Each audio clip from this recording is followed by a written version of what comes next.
बिस्मिल्लाहिर्रहमानिर्रहीम। अस्सलाम वालेकुम व्यूअर्स, उम्मीद करता हूँ कि आप सब अल्लाह के फजल से ठीक होंगे। व्यूअर्स, आज की वीडियो का अनवान है अदायगी कर्ज की दुआ। व्यूअर्स, रसूल खुदा हजरत मोहम्मद सल्लल्लाहु अलैहि वसल्लम ने कर्ज की अदायगी के लिए हजरत अली रजी अल्लाह ताला अन्हा को इस दुआ की तरगीब फरमाई और फरमाया, अगर ओहद पहाड़ के बराबर भी कर्ज होगा तो वो भी अदा हो जाएगा।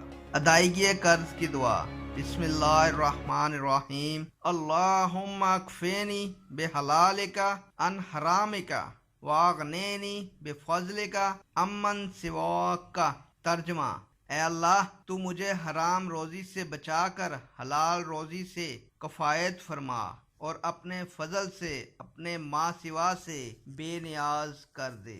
उम्मीद करता हूँ व्यूअर्स कि ये दुआ आपके लिए फ़ायदेमंद साबित होगी और आप इस दुआ को अपने वज़ाइफ में शामिल फरमाएंगे और मेरे लिए दुआ फरमाएंगे। नेक ख्वाहिशात और दुआओं के साथ इजाज़त चाहता हूँ। अल्लाह ताला आप लोगों का हामी और नासर हो। अल्लाह हाफ़िज़।